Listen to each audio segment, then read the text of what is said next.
el afilador es una profesión muy antigua.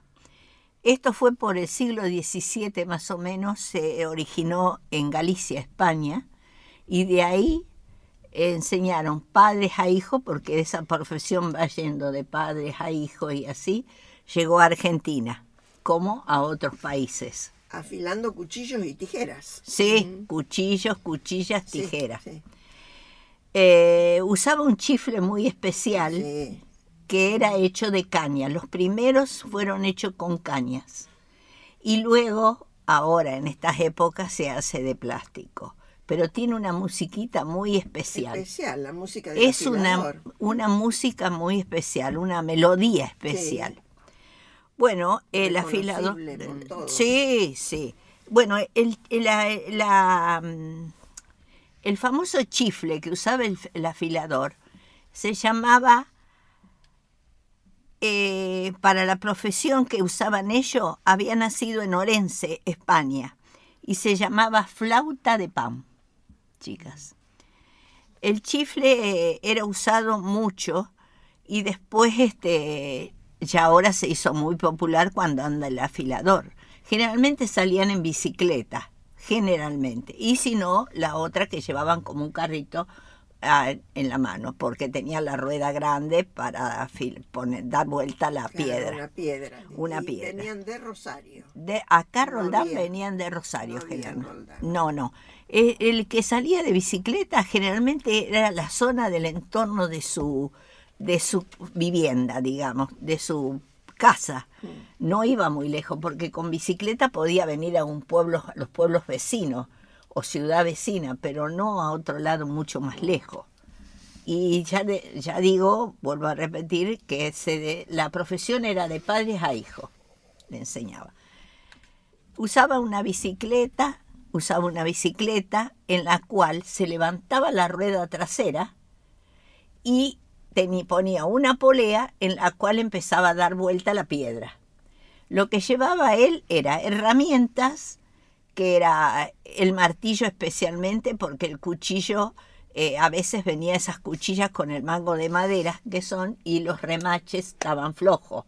Entonces le cambiaba los remaches. Asentaba las cuchillas en la piedra y después le pasaba una chaira para asentar el filo, que quede un filo parejo. Le echaba agua a la piedra. Lo que te iba a decir, agua. Sí, llevaba agua. Y bueno, él salía a trabajar desde la mañana temprano, cuando levantaba el sol, ya iba a pueblos vecinos, ya tenía sus rutas para... Ahora no se siente. en ahora inviernos no hay. En invierno generalmente no, más en verano, porque salir con el frío no. Muy No, poco se no, escucha el no. llama. Y llevaba su delantal, llevaba trapo para limpiar los Un oficio. cubiertos. Un oficio. Que hubo mucho en épocas en que faltaba trabajo. Claro. En esa época andaba mucho el afilador, porque se solía sentir. Porque tenía muy poca inversión Sí, claro, de herramientas claro. para hacer el oficio. Para hacer el ese, oficio, entonces. seguro. Recorre ciudades y pueblos, y cuando se escuchaba el sonido característico del flautín, salía a la vereda a esperarlo, uno con las tijeras, los cuchillas, los cuchillos de mesa y todo. Entonces los asentaba, los hacía, y luego estaban otros vecinos que estaban esperando en la vereda para hacerlo. Eso es una profesión antiguísima, Sí. muy antigua y generalmente de padres a hijos se va llevando esa profesión. Mari, ¿y los colchoneros? Bueno, los colchoneros, acá había uno que era muy famoso, que fue Don Opla, que se llamaba Ernesto. Lo único que no puedo saber el apellido, porque era alemán. Pero él iba gritando opla, opla, y entonces todo el mundo le decía opla. Él cuando levantaba algo, él levantaba el colchón, hopla, decía, y le quedó eso. Y te saludaba también por la Sí, calle. sí, saludaba. Opla, opla. Entonces le decíamos opla, él. Yo me acuerdo que cuando yo era muy chica, joven, el opla venía Don Ernesto. venía a trabajar a la casa de la tía María Luisa Ansel, le hacía todos los años los colchones y los almohadones, les renovaba, de las sillas, de los sillones. Y esto lo tengo siempre presente, que la tía María Luisa le abría la ventana, ella abría la ventana de la cocina y Don Opla estaba abajo del techo al lado del lavadero y le decía: don Ernesto, ¿viene a tomar el café con leche?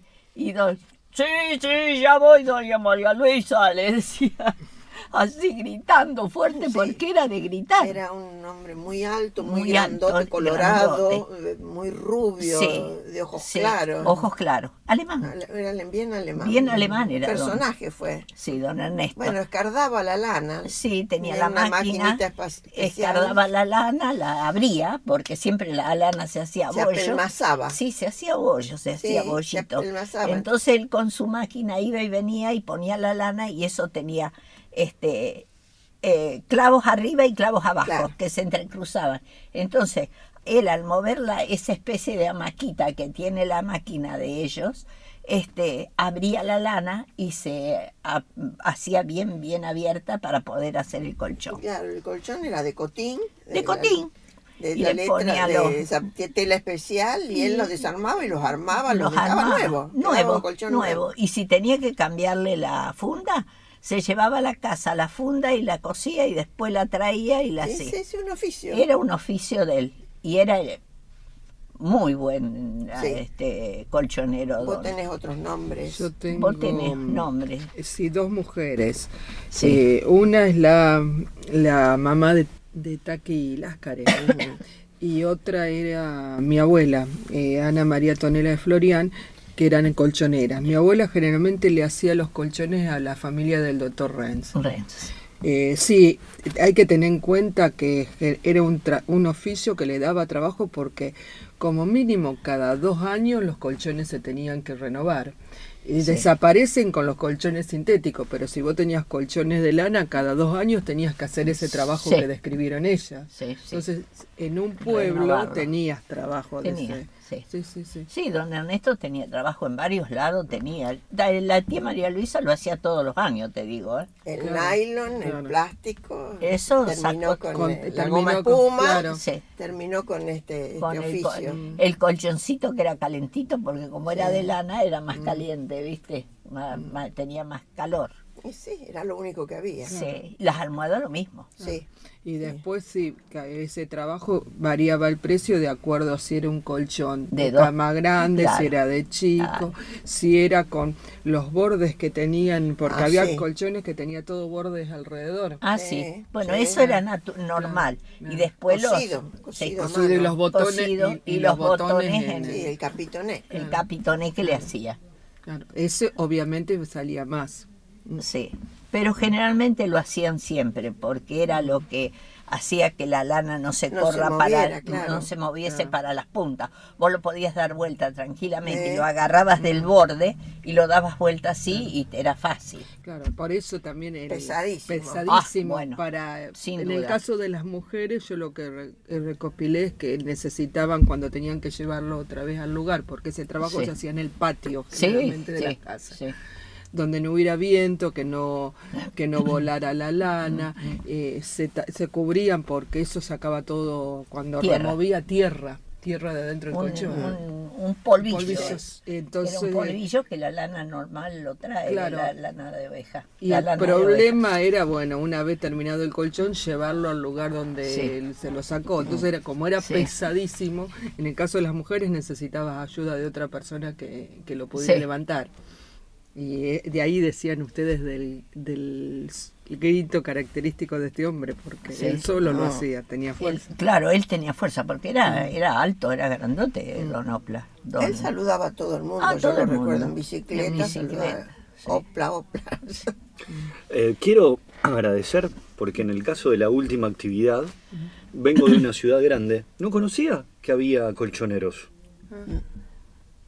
O sea que lo pueden renovar, ponerlos casi como nuevos. Sí.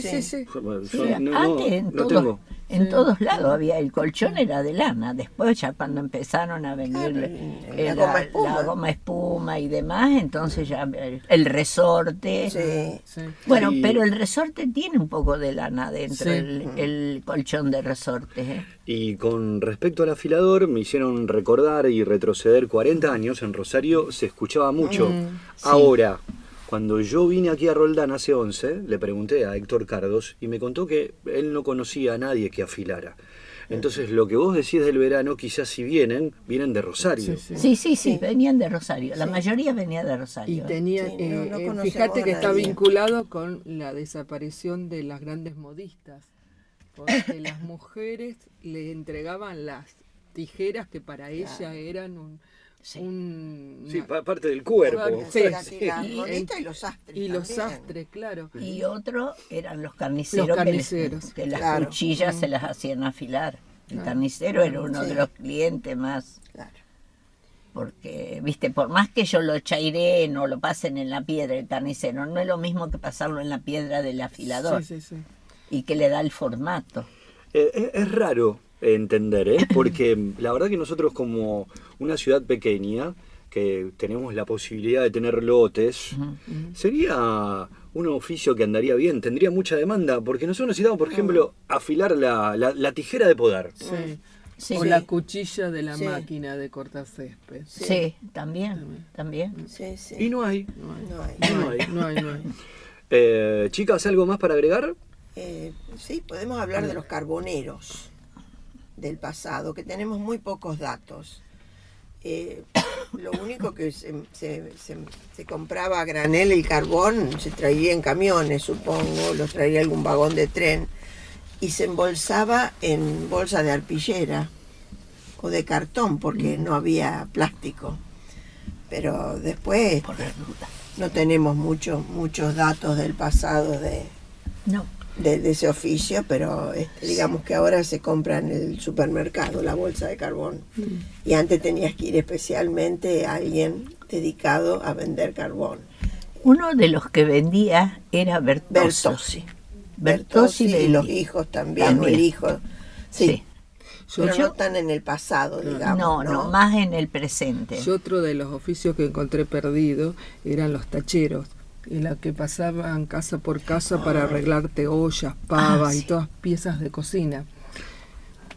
Eso desde el siglo XIX, claro, supongo. Sí, desde el siglo XIX, tacheros y incluso también otros que están desapareciendo, que acá se vio en una época, pero ya es raro verlos, son los que te venían a comprar los metales, el aluminio, el vidrio, el bronce, los papeles, el hueso, los cartones.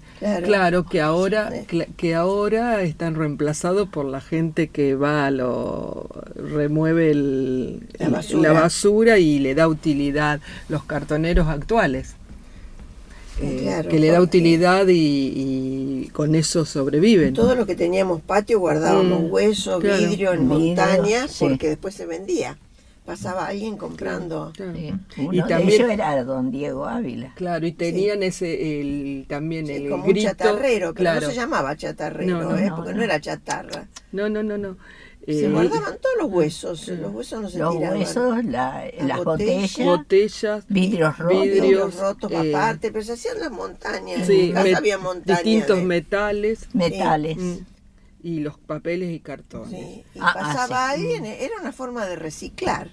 Sí, por eso. Reciclaje, que no se usaba esa palabra, no existía. No, pero que fueron reemplazados por los actuales. Y otros que encontré, los fabricantes de escobas y plumeros, que pasaban a domicilio vendiendo las escobas fabricadas por ellos y los plumeros. Sí. Generalmente en una época... Acá plumeros, escobas se hacían. Escobas sí se hacían, había... Plumeros no. Pero en la calle San Martín. San Martín, la esquina de San Martín. Porque no había escoba de plástico. No, y mi tío en Arrabal también tenía una fábrica de escobas. Y después las hacía y después salía por el pueblo en una chatita y vendía.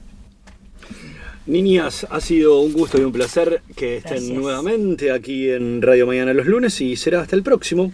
Bien. Bueno, nos veremos el lunes. Este programa lo vamos a dedicar a Adriana Marra, que nos escucha desde Rosario, hasta donde llegan nuestros oyentes que se comunican con nosotros.